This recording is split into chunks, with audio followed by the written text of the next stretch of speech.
A shocking update has emerged in the automotive world, and this time it's bigger than just one rebuild. I'm sure many of you haven't seen this yet. Ferrari may have just picked a fight with the wrong person. After everything Matt Armstrong has already exposed in the supercar world, Ferrari now appears to be restricting repairs and locking him out of a Ferrari project. Because what started as a rebuild project has quietly turned into something much more serious. We're no longer just talking about a mechanic trying to fix a car. We're talking about legal consequences. We're talking about fans and industry observers openly discussing whether Ferrari could soon find itself under real legal pressure. And at the center of all of it is one man, one channel, and one very uncomfortable question that the supercar industry does not want to answer. But before we get into what people are saying online, let's set the scene, because the timing of this story could not be more dramatic. Just days ago, Matt Armstrong did something that nobody in the mainstream automotive world expected. He started Alex's Bugatti Chiron. Let that land for a second. A Bugatti Chiron, one of the most mechanically complex, electronically layered, manufacturer-controlled hypercars ever produced. A car that Bugatti itself refused to support. A car that Bugatti said independent builders could not repair without their direct involvement. A car that many experts quietly believed would never run again outside of an official Bugatti service center. Matt started it. And when that engine turned over, it wasn't just a car starting. It was a statement. It was proof. Proof that independent builders, working without manufacturer support, without official parts channels, without the blessing of a multi-billion-dollar brand, can bring even the most complex machines on Earth back to life.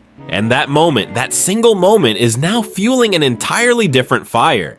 Because now the conversation has shifted to Ferrari, and this is where things get complicated. Matt Armstrong has been working on a Ferrari rebuild project, and if you follow his channel, you already know that this journey has not been smooth. Ferrari's approach to parts, systems, and repair access has created serious obstacles. The kind of obstacles that go beyond the normal challenges of a rebuild. We're talking about a manufacturer that has built a reputation, intentionally and systematically, for maintaining extreme control over who can touch their cars, who can access their systems, and who can legally obtain the parts needed to bring a Ferrari back to running condition. And fans are furious, because the argument forming across comment sections right now is simple, and it is powerful. If a man can start a Bugatti Chiron without Bugatti's help, why should Ferrari have the power to stop him from starting his own Ferrari project? Why should any manufacturer be allowed to block an owner from repairing a car they legally purchased, a car they own, a car that sits in their name on a legal title? That question is spreading fast, and Ferrari may not have seen it coming. The fan reaction has been massive. Scroll through the comments on Matt's recent videos and you will see a pattern forming that goes far beyond the usual rebuild enthusiasm. People are not just cheering for Matt anymore. They are calling for action, legal action. And this is where the internet exploded. Thousands of viewers are now openly saying that Matt Armstrong should consider taking Ferrari to court. Their argument is not complicated. If a manufacturer blocks an owner from accessing, repairing, or operating a vehicle they legally own, that is not just bad customer service. That crosses into a right to repair violation. And right to repair is not just an internet debate anymore. It is a growing legal and political movement in multiple countries, and it is gaining traction fast.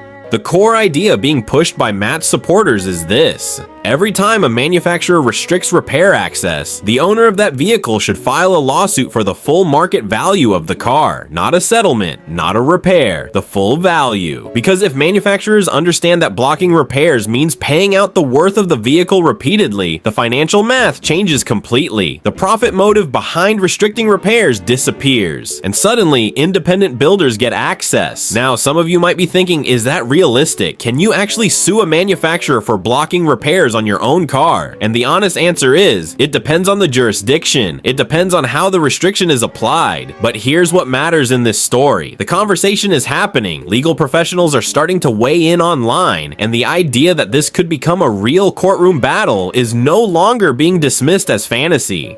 Because this connects to something much bigger than Matt Armstrong and Ferrari. We are living through a period where consumers across every industry are waking up to the question of what ownership actually means. You buy a product, you pay the full price, you take it home, but increasingly companies are finding ways to retain control over that product long after the sale. They control software, they restrict parts, they require proprietary diagnostics, they void warranties for unauthorized repairs, and slowly, quietly, they turn ownership into a subscription. They turn a purchase into a leash.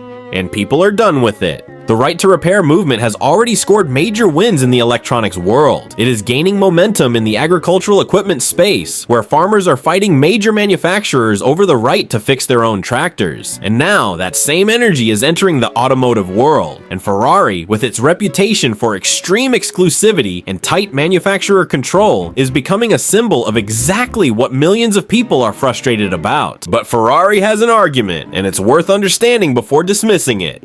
Ferrari's position has always been that their cars are not ordinary vehicles. They are precision machines built to extreme specifications, operating at performance levels that demand expert oversight.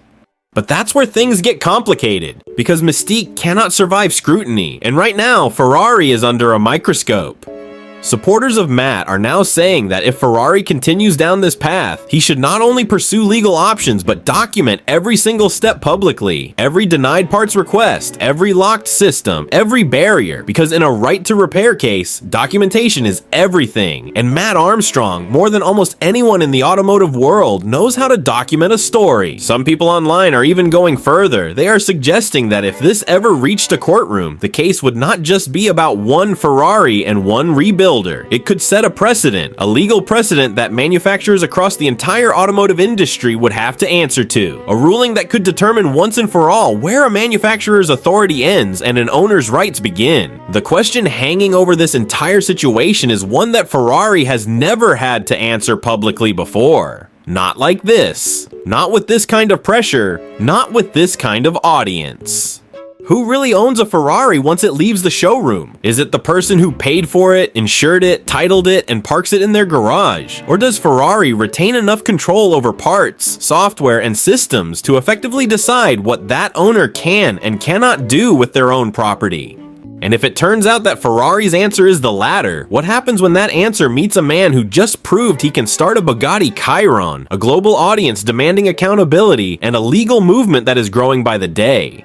That is the question nobody in the supercar world can answer yet.